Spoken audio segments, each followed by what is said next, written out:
ఆత్మబంధులందరికీ నా యొక్క ఆత్మ ప్రణామాలు. ఇంత గొప్ప జ్ఞాన మార్గాన్ని మనకు అందించిన మహాత్ములైన బ్రహ్మర్షి పితామహ పత్రిజీ దంపతులకు, నాకు జ్ఞానాన్ని అందించిన బ్రహ్మర్షి తటవర్తి వీర రాఘవగారి దంపతులకు ఆత్మ ప్రణామాలు తెలుపుకుంటూ ఈరోజు కార్యక్రమాన్ని మనం మొదలు పెట్టుకుందాం. మాస్టర్స్, సాధకుడు ఎలా కృషి చెయ్యాలి అనే దాంట్లో ఈరోజు మనం కొంగ జపంలా ఉండాలి. సాధకుడి కృషి ఎలా ఉండాలి అంటే కొంగ జపంలా ఉండాలి. ఓకే, చూడండి, ఒక కొంగ చేప కోసం ఎంత ఏకాగ్రతతో నీటిలో ఎదురు చూస్తుందో, అంటే నిలబడుతుంది, ఆ నీటిలో నిలబడుతుంది, నిలబడి తన దృష్టి అంతా ఆ చేప పైనే ఉంచుతుంది. ఉంచి ఏమాత్రం దృష్టి మరల్చకుండా ఆ చేప కోసం ఎదురు చూస్తూ ఉంటుంది. అది మళ్ళీ జపం చేస్తున్నట్లు, అంటే ధ్యానం చేస్తున్నట్లు నటిస్తూ ఉంటుంది. అలాగే సాధకుడు కూడా తన శ్వాసపై ధ్యాస పెట్టి నిరంతరం ఆ కొంగ చేప కోసం ఎలా తపనతో ఉంటుందో సాధకుడు కూడా అలానే తన శ్వాసపై ధ్యాస పెట్టాలి, పెట్టి సాధన చేయాలి. ఇక్కడ సాధన అనే పదం మనం చాలాసార్లు వింటుంటాం. అయితే సాధన అంటే చాలామంది ఏమనుకుంటారు, ఎక్కడో హిమాలయాలకు పర్వతాలకు ఎక్కడో వెళ్ళి చెయ్యాలి అని అనుకుంటారు. కానీ వాస్తవానికి సాధన అంటే మన మనసును ఒక లక్ష్యం పైన దృష్టిని కేంద్రీకరించడమే సాధన. అలా దృష్టిని ఎప్పుడైతే మనం కేంద్రీకరిస్తామో మన అంతరంలో, అంటే మన హృదయంలో శాంతంగా స్థిరంగా ఉంటుంది. అంతే తప్ప ఎక్కడికో వెళ్ళి చేయాల్సిన అవసరం లేదు. సరస్సు దగ్గర ఒక కొంగ నిలబడి ఉంటుంది. ఎందుకు ఉంటుంది అంటే అది చేపలు పట్టాలి అనుకుని, చేపలను తన ఆహారం కోసం కావాలని అది ఉంటుంది. అయితే ఆ పట్టేటప్పుడు, ఆ చేపల కోసం ఎదురు చూసేటప్పుడు అది కదులుతుందా కొంగ అంటే ఏం మాత్రం కదలదు. అది దానికి తెలుసు, కదిలితే చేప తప్పించుకొని పోతుంది అనే సంగతి ఆ కొంగకు తెలుసు. తెలుసు కాబట్టి తన దృష్టిని ఏమాత్రం మరల్చకుండా అట్లాగే ఉంచుతుంది. కొంగ కాలం నీటిలో పెడుతుంది, పెట్టి దాని కళ్ళు మాత్రం చేపల కోసమే తన యొక్క దృష్టిని కేంద్రీకరిస్తుంది. ఒక్క క్షణం కూడా దాని దృష్టిని మరల్చకుండా చూస్తుంది. ఎంతసేపైనా, ఎన్ని గంటలైనా ఓపికగా ఏకాగ్రతతో శాంతంగా చూస్తూనే ఉంటుంది. ఒక్కసారి ఆ చేప కదలిక ఇట్లా కనిపించిందా, అది సమయం కోసం చూస్తుంది కదా, వెయిట్ చేస్తుంది కదా, అది ఎప్పుడైతే తెలుస్తుందో లటుక్కున అది కొంగ దాని లోపలికి దూకేస్తుంది. దూకి క్షణంలో ఆ చేపను పట్టేస్తుంది. అంటే ఎంత అవేర్‌నెస్ ఉండాలి. అట్లాగే అదే ఇది కొంగ జపం అంటే ఇదే. అంటే కొంగ జపం చేసినట్లుగా మనం కూడా మన మనస్సును ఒక లక్ష్యంపై నిలబెట్టుకోవాలి. మన మనస్సును కూడా అంటే మన మనసు కూడా ఎప్పుడు ఏదో ఒక దాని కోసం పరిగెడుతూనే ఉంటుంది కదా! ప్రతి క్షణం మనం మన శ్వాసనే గమనించాలి. అంటే మన లోపలికి వస్తున్న శ్వాసను, బయటికి వెళ్తున్న శ్వాస. అదే గదా! మన ప్రాణం అంటే అదే గదా! దాన్నే మనం గమనిస్తుండాలి. గమనిస్తే అది మన మనస్సును ఒక లక్ష్యం పైన మనం పెట్టగలుగుతాం. ఇప్పుడు ఒక లక్ష్యం పైన దృష్టిని కేంద్రీకరించమంటే అంత ఈజీ అయిన పని కాదు. కానీ అదే సాధించాలి.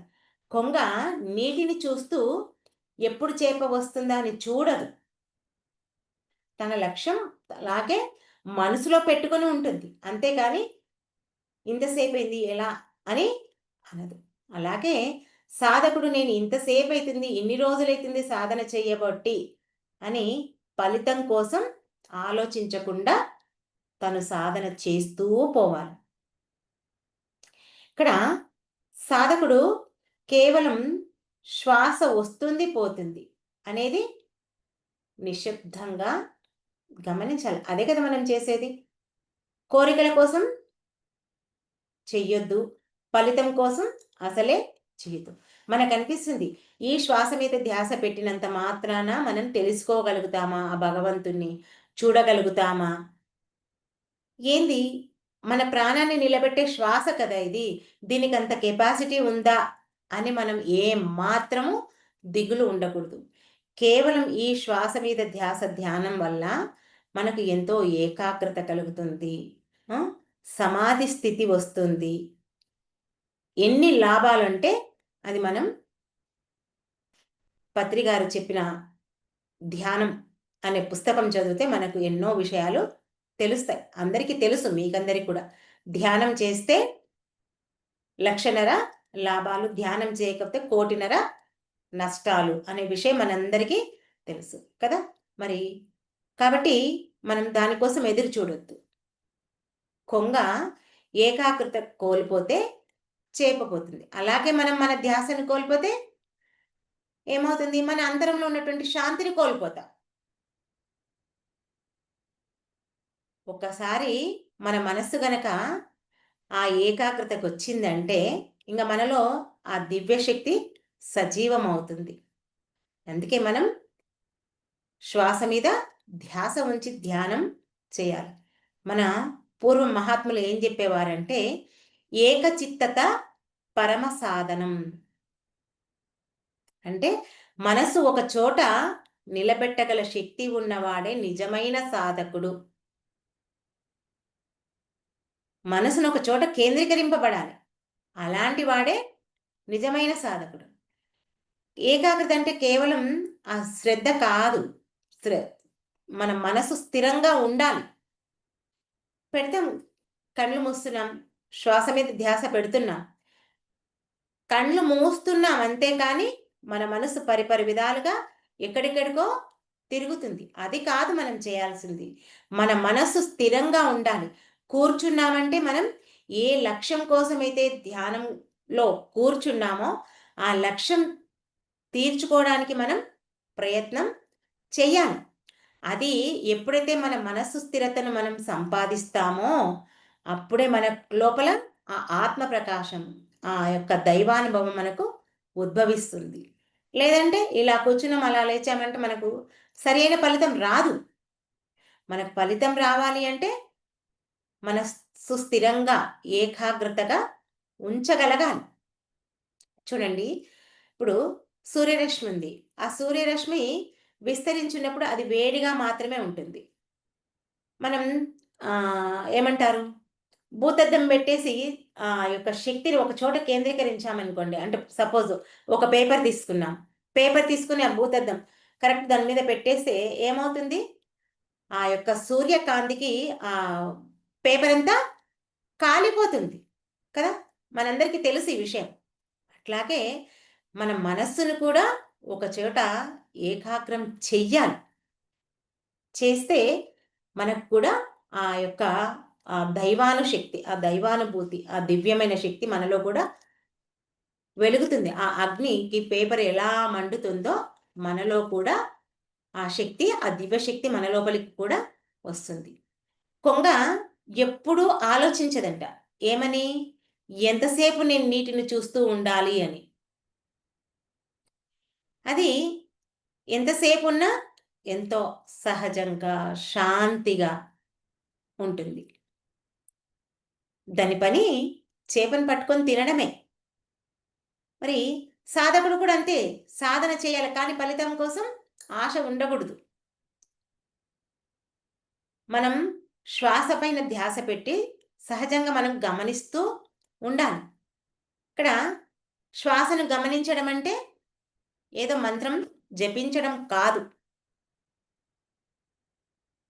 అది మన లోపలికి ఎలా వస్తుంది అనేదే మనం గమనించాలి. మన లోపలికి వచ్చిపోయేది కనిపించాలంటే ఒక అద్దం చూస్తే మన ప్రతిబింబాన్ని మనం ఎలా చూసుకుంటామో మనం కూడా మన శ్వాసను అలా గమనించాలి.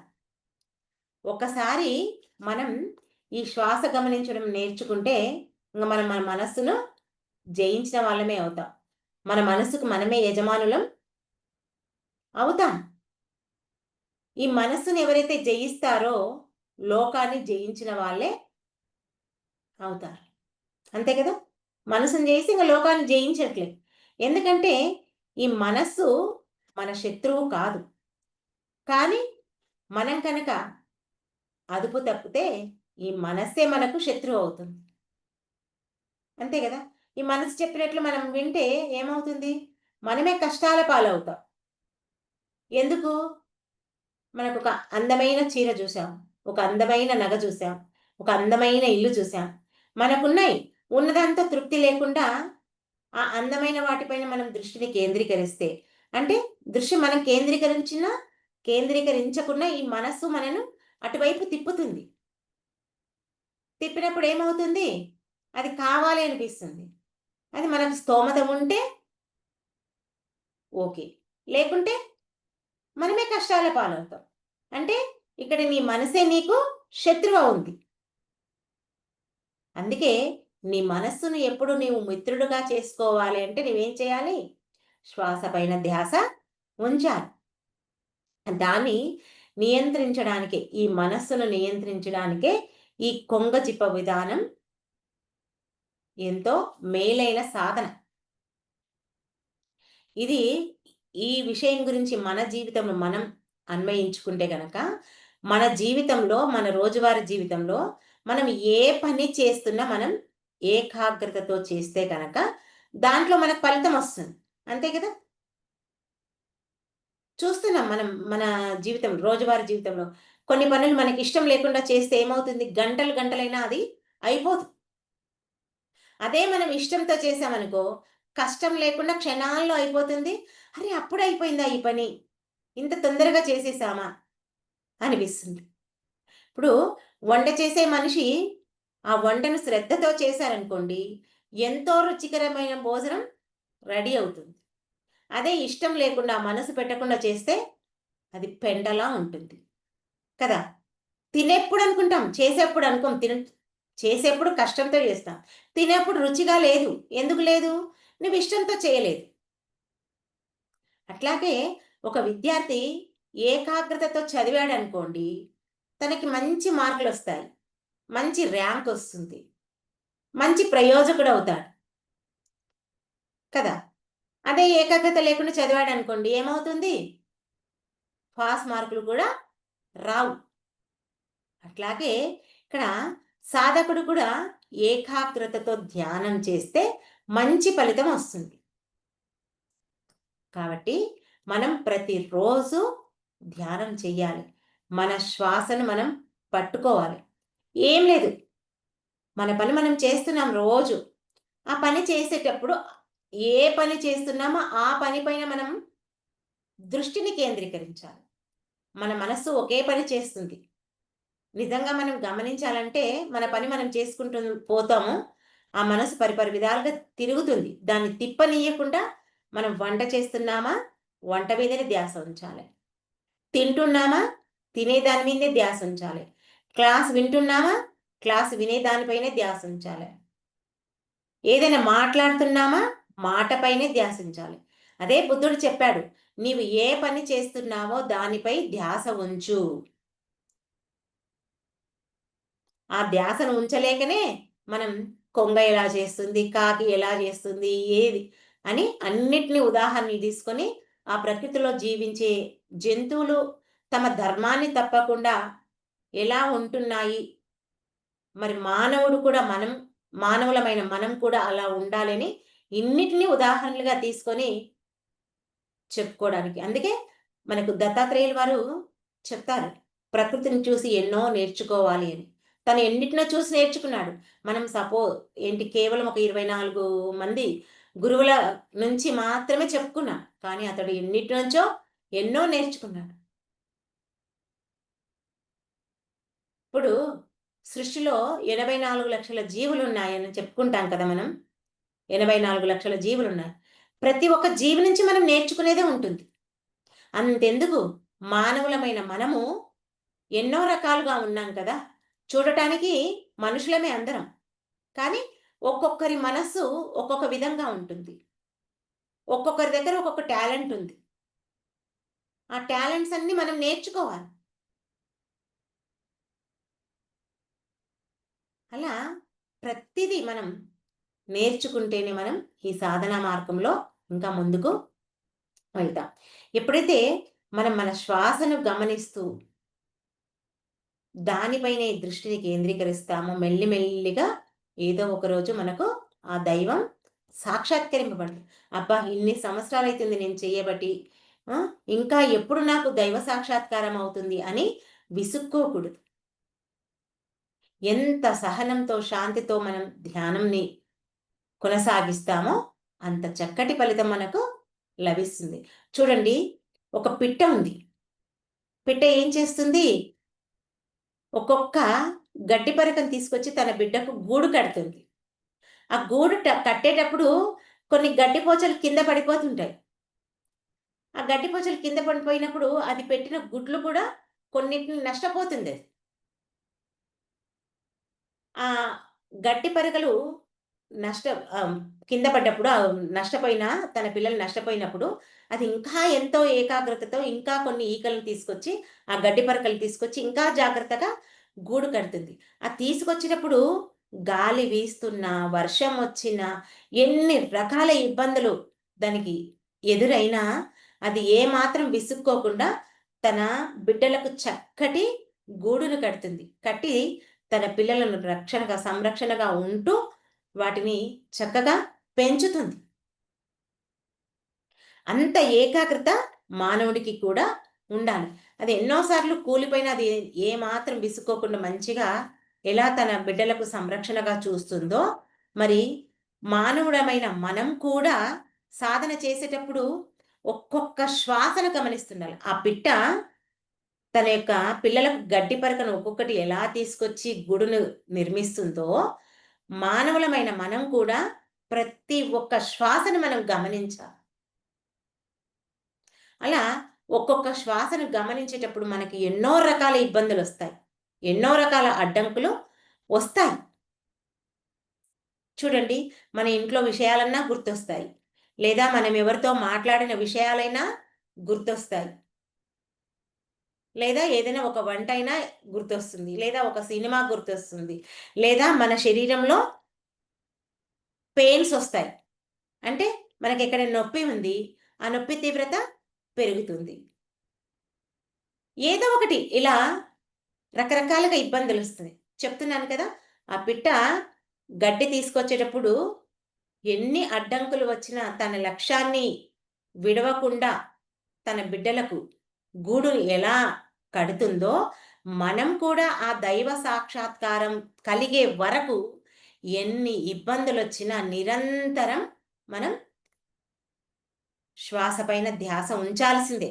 చూడండి, మనం కొంగ జపం గురించే కదా మనం ఇప్పుడు చెప్పుకుంటున్నాం. సాధకుడు ఎలా కృషి చేయాలంటే, కొంగ ఎలా కృషి చేస్తుందో మానవులమైన మనం సాధన అలా చేయాలని చెప్పుకున్నాం. మరి ఆ కొంగ ఎంత నిరీక్షణ చేస్తే దానికొక చేప దొరకడం కష్టం. అయినా దాన్ని అది పట్టు విడవకుండా సాధిస్తుంది. అలాగే మనం కూడా ఆ దైవ సాక్షాత్కారం అయ్యే వరకు మన యొక్క సాధనను విసుక్కోకుండా నిరంతరం ప్రతి శ్వాసను గమనిస్తూ ఆ కొంగ జపం ఎలా చేస్తుందో మానవుడు కూడా సాధన అలా చెయ్యాలి. అర్థమైంది కదా! Okay masters. ఈ అవకాశం నాకిచ్చినందుకు మీ అందరికీ నా యొక్క కృతజ్ఞతలు. Thank you. Thank you. Thank you. అందరం కాసేపు ధ్యానంలో కూర్చుందాం.